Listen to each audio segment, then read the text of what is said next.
రానున్న నూతన సంవత్సర వేడుకల నేపథ్యంలో మంగళగిరిలోని ఎస్ఆర్ఎంటీ వంటి పార్సిల్ సర్వీస్ ఆఫీసులను ఎక్సైజ్ అధికారులు శనివారం తనిఖీలు నిర్వహించారు. లైసెన్స్ లేని మద్యం ట్రాన్స్పోర్ట్ అవుతుందేమోనన్న ఉద్దేశంతో ఈ తనిఖీలు నిర్వహించారు. ఈ మేరకు సిఐ వీరాంజనేయులు మాట్లాడారు.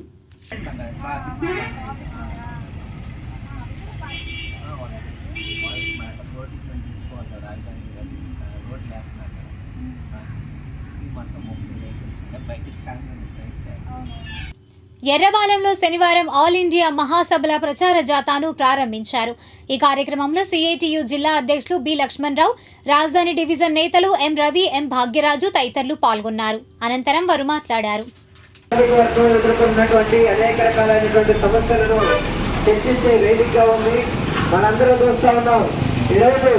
రాజధాని నిర్మాణంలో పాల్గొన్నటువంటి అనేక మంది కార్మికులు ఇక్కడ నిర్మాణం చేపడతా ఉన్నారు. ఈ సిఐటిగా మనం అడుగుతుంది, ఈ రాజధాని నిర్మాణంలో కార్మిక వర్గం స్థానికులకు ఉపాధి కల్పించాలని చెప్పేసి సిఐటిగా అడుగుతా ఉన్నాం. వీటితో పాటు ఈరోజు మనం ఏదైతే కార్మిక వర్గం 4 లేబర్ కోడ్లను రద్దు చేసి పాత కార్మిక చట్టాలను కొనసాగించాలని చెప్పేసి అడుగుతా ఉన్నాం. వాటిని కాకుండా ఏదైతే 4 లేబర్ కోడ్లను అమలు చేయడం కోసం ప్రభుత్వం ముందుకు వస్తున్నటువంటి నేపథ్యంలో రానున్నటువంటి కాలంలో ఈ 4 లేబర్ కోడ్లను రద్దు చేయడం కోసం జరిగేటటువంటి చర్చా వేదికగా ఈ మహాసభలు కానున్నాయి. ఈ పాటికి ఫిబ్రవరి 12వ తారీఖున దేశవ్యాప్త సార్వత్రిక సమ్మెకు అన్ని కేంద్ర కార్మిక సంఘాలు కూడా పిలుపునిచ్చినాయి. మనందరికీ తెలుసు, కార్మికులు లేకుండా ఏ ఒక్క వస్తువు కూడా తయారు కానటువంటి పరిస్థితుంది. తిండి పెట్టేది రైతాంగం అయితే వాటన్నిటికీ కావాల్సినటువంటి సౌకర్యాలు చూసేది కార్మిక వర్గం కాబట్టి కార్మిక ఖర్చుకు ఐక్యతతో ఈ మహాసభలో అనేక విషయాలు కూడా చర్చగా అవుతా ఉన్నాయి. మనందరూ చూస్తూనే ఉన్నాం. ఈరోజు దేశవ్యాప్తంగా కార్మిక వర్గం ఎదుర్కొన్నటువంటి అనేక రకాల సమస్యలు పెద్ద ఎత్తున రోజు కూడా చూస్తా ఉన్నాం. ఓ పక్క ఈ యువత ఉద్యోగాలు లేక పెద్ద ఎత్తున ఇబ్బంది పడతా ఉన్నాం. ఎన్నడూ లేని విధంగా మోడీ గారి అధికారంలో చేపట్టిన తర్వాత దేశవ్యాప్తంగా ఎన్నడూ లేని విధంగా ఈరోజు పెద్ద ఎత్తున రైల్వే ప్రమాదాలు పెరిగినటువంటి పరిస్థితి మనం చూస్తా ఉన్నాం. అనేక విధాలు మొన్న మధ్యకాలంలో చూసాం. ప్రపంచంలో ఇంత దారుణమైన చెప్పులు కూడా జరగలేదు. విమానాలు కూడా సరైన సమయానికి నడపలేక ఆగిపోయినటువంటి పరిస్థితి కూడా మనం చూసాం. కారణం ఏంటి? మొత్తం ప్రైవేట్ పరం చేస్తున్నట్టు పరిస్థితుంది. ఈరోజు అదానీ గారికి, అంబానీ గారికి ప్రతిదీ కూడా అప్పచెప్తున్న పరిస్థితుంది. అట్లా అప్పచెప్పబట్టే ఈరోజు మొత్తంలో ప్రైవేట్ పరమైన ప్రభుత్వానికి ఏమి తగిలినటువంటి పరిస్థితుంది. మన రాష్ట్రంలో కూడా చూస్తా ఉన్నాం. ఈరోజు పేదలకు వైద్యం అందించేటటువంటి మెడికల్ కాలేజీలు కూడా పీపీపీ పేరుతో మొత్తం ప్రైవేట్ పరం చేయడం కోసం ప్రయత్నం చేస్తా ఉంది.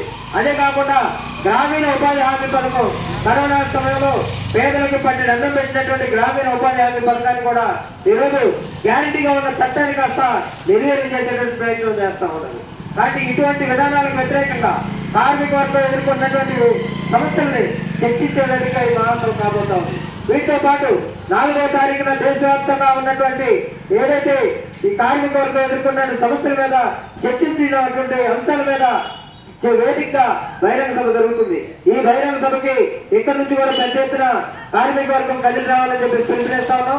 4వ తారీఖు జరిగేటటువంటి ర్యాలీ బహిరంగ సభను కూడా జయప్రదం చేయాలని చెప్పి పిలుపునిస్తా ఉన్నాం. మరోసారి ఏదైతే ఈ ప్రభుత్వాలు అనుసరిస్తున్నటువంటి కార్పొరేట్ విధానాలు మనందరికీ తెలుసు. అదానీ గారి పేరు ఈ కాలంలో ఎప్పుడే ఉన్నాం. కానీ ఇప్పుడు ఎక్కడ చూసిన అదానీ గారు, ప్రతి ఇంటికి అదానీ గారు వస్తున్న పరిస్థితి. స్మార్ట్ మీటర్ పేరుతో ప్రతి ఇంటికి స్మార్ట్ మీటర్ బిగిస్తున్న పరిస్థితుంది. కాబట్టి ప్రతిదీ కూడా కార్పొరేట్లకు దారాదత్తం చేస్తూ ప్రజల్ని పీల్చి పిప్పి చేస్తున్నటువంటి విధానాలకు వ్యతిరేకంగా పోరాడే సంఘం ఏదైనా ఉందంటే అది సిఐటియు ఉంది. ఈరోజు పారిశుద్ధ కార్మికుల నుంచి ఐటీ కార్మికుల వరకు కూడా పెద్ద ఎత్తున పోరాడుతున్నటువంటి సంఘం వీటన్నిటి సమస్యల్ని చర్చించి మహాసభల్లో ఒక నిర్ణయం తీసుకొని రానున్నటువంటి కాలంలో పోరాటాలు రూపొందించబోతూ ఉంది. పేద ప్రజలు ఎదుర్కొన్నటువంటి సమస్యల మీద చర్చించే వేదికగా ఈ మహాసభలు జరుగుతున్నాయి. కాబట్టి వీటిని జయప్రదం చేయాలని చెప్పేసి జరిగేటటువంటి ఈ జాతాలో పాల్గొన్నటువంటి మీ అందరూ కూడా ధన్యవాదాలు చేస్తూ ఈ మహాసభల్ని ర్యాలీ బహిరంగ సభలు కూడా జయప్రదం చేయాలని చెప్పి కోరుతా ఉన్నాం.